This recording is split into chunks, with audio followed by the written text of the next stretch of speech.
Our next guest is a very funny comedian you know from her work on Saturday Night Live. She hosts the 2021 Film Independent Spirit Awards, which airs on IFC and AMC Plus tomorrow night.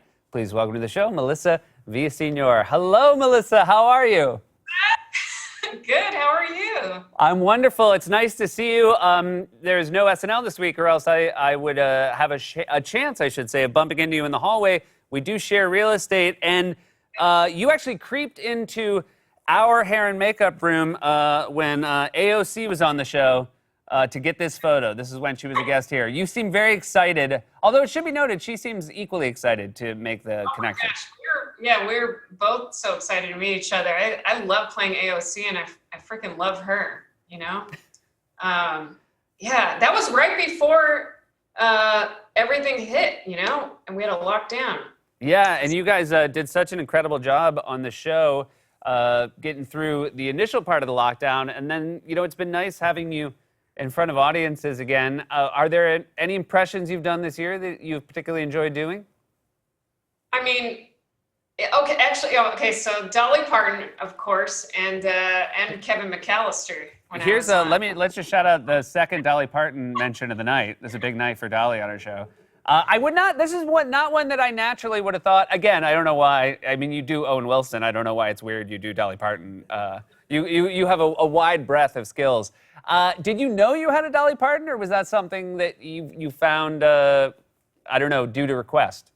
Well, it was growing in my soul because I found her audiobook Dream More when I was quarantining alone and listened to her music a lot. And then it was growing. It took a while to get it. And then by that week in December, I was Dolly Parton and I was ready to talk as Dolly.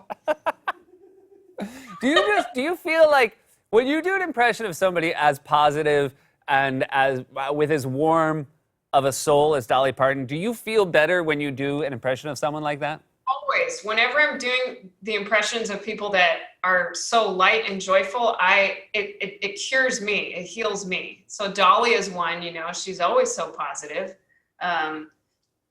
It takes a lot of money to look this cheap. You know? That's her line. I can't take credit for that. But yeah, then that's the same for Owen, you know, he's just like, yeah, what a beautiful day. Yeah. Outside. That's what's so cool. Sometimes I'll do stand-up shows and I'm not, you know, we're not always in the best mood.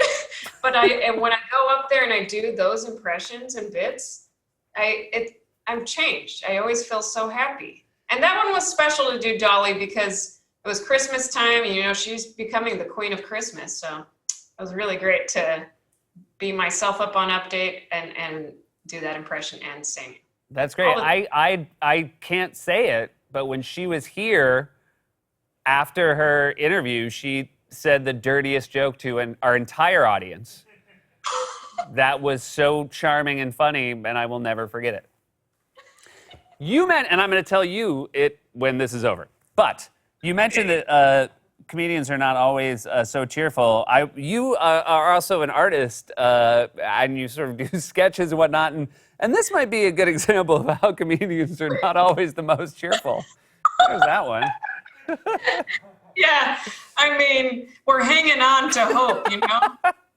There's a real dark side to me. Yeah, how about this one? I think we're getting the theme here. Yeah, just throw the trash on this. When did you start exercising your skills as an artist? I mean, I will say, I think it was after America's Got Talent. I was on the road. I was headlining way too early, you know, in the game, and I was bombing so much. And you know, to be alone in hotel rooms and cry, you know, but I was starting to draw, and it really helped. You know, it's so cathartic, and it was helping in a different way than comedy was. And then I just kept at it. And now what happens is I'll see images for those drawings. They just pop up now, like when I wake up or something. It's pretty cool. That's so interesting you mentioned that. So obviously you're on a show that's incredibly popular, like America's Got Talent. You do very well on it. Based on that, you know, it sounds like you think you were headlining a little too early. Do you look back at it now and realize like, oh, that was a really tough time to go through, but obviously I learned a huge amount that I wouldn't have if I wasn't on the road at that point in my career? Oh, completely. it was so necessary, and it was a boot camp. I needed it. And it was a cool time to like realize I wanted to do impressions and shows, but I also wanted to explore writing for my own voice and stuff. Cause that's, the crowd needs to know who we are in our lives, our stories. Can I ask you for a few other impressions? Because I'm most fascinated to know how people react to them. Obviously, AOC was happy to see you. I've heard tell that Natalie Portman is a fan of your impression. Mm-hmm. Well, I did on AGT, but not on SNL yet, but I did a table read update as Natalie Portman.